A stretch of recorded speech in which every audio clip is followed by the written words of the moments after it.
Ay mga ka-taste buds, ngayong araw na to ay magluluto tayo ng laswa. At syempre, magpiprito din tayo ng tilapia. Meron po tayo dito, tignan kung ano ka lang. Diba? Lalaki ng tilapia, oh. At syempre, ito po yung gagamitin natin pangluto ng laswa. Ito yung ating sari-sari na gulay. At yung ating dahon na ilalagay. Kaya naman, magsimulan tayo ulit. Ito, maglalagay na tayo ng mantika. Pinainit ko muna ng mabuti yan para siya maging non-stick pan.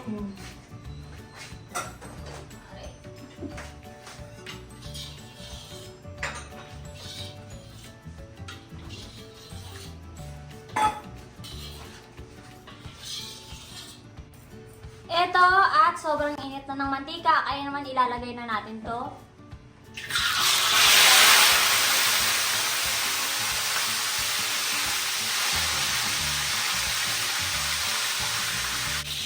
Eto, babalik na rin na namin yung tilapia.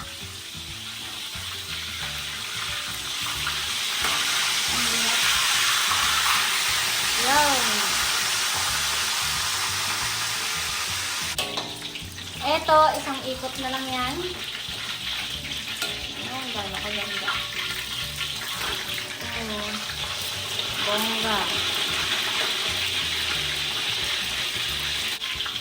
Eto, luto na, kaya naman hahanguin na namin.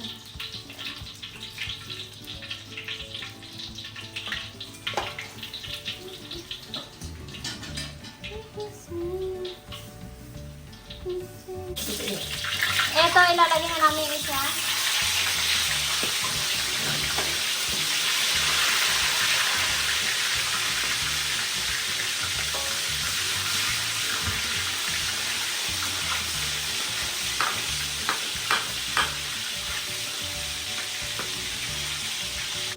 Ayan, so ito guys, so ipiprito naman natin yung ulo.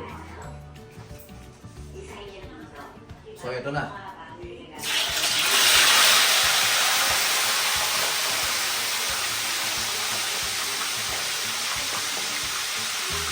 So naiprito na natin yung yung mga buntot.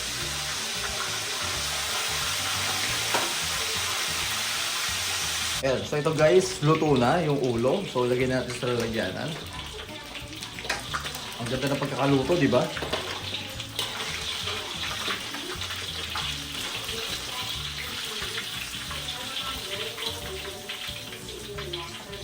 So yan, ganyan yung itsura niya. Astig!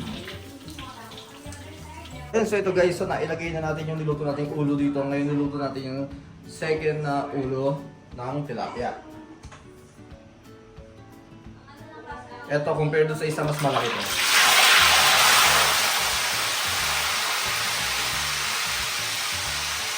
So ito guys, subukan nating baliktarin. So ako muna yung nagpiprito dahil pinaprepare niya yung pang laswa.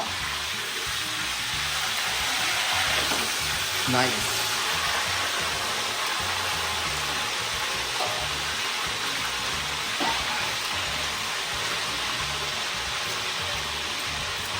So ito, yung mga ganyang puti, yung kaliskis.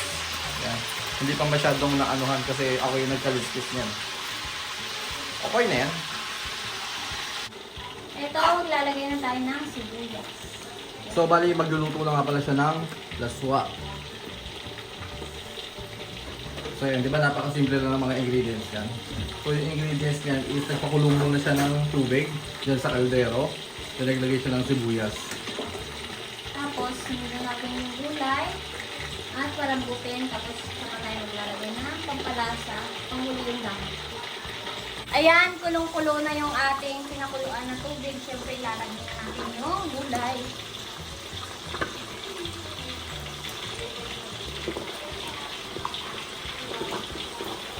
So yan, habang naglalagay siya ng gulay, so ito yung piniprito natin dito, tingnan nyo. Napakasarap naman talaga. Ang laki niya, no?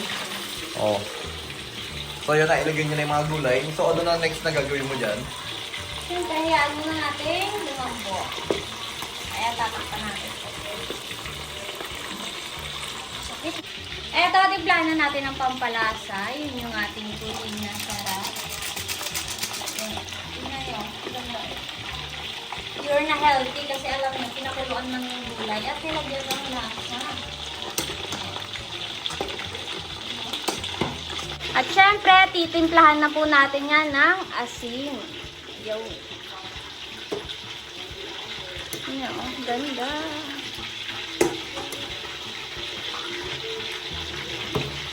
Sarap niya, no? Healthy na ulam at syempre pinirito isda. Sana ko sana original lang ng luto. Original sa Ito, province of Iloilo, yung originate nitong ating niluluto na laswa.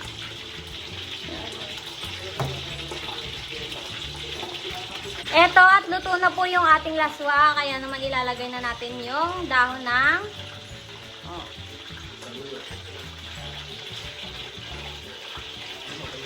saluyot. Yan.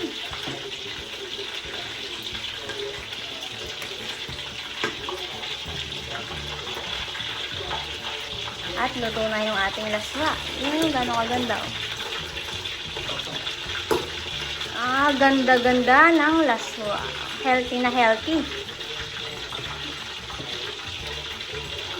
Kaya naman, tatapusin na lang namin pagprito to at kain tayo. Ito guys, luto na yung ating malalaking tilapia. Kaya naman, tignan nyo rin itong ating laswa. Ito yung laswa. Hindi ko kasi maangat na init. Kaya naman, healthy na healthy talaga yung food ngayon. Kaya naman, kung magustuhan mo yung ating luto ngayong araw, syempre, huwag po kalimutan mag-like, share, and subscribe.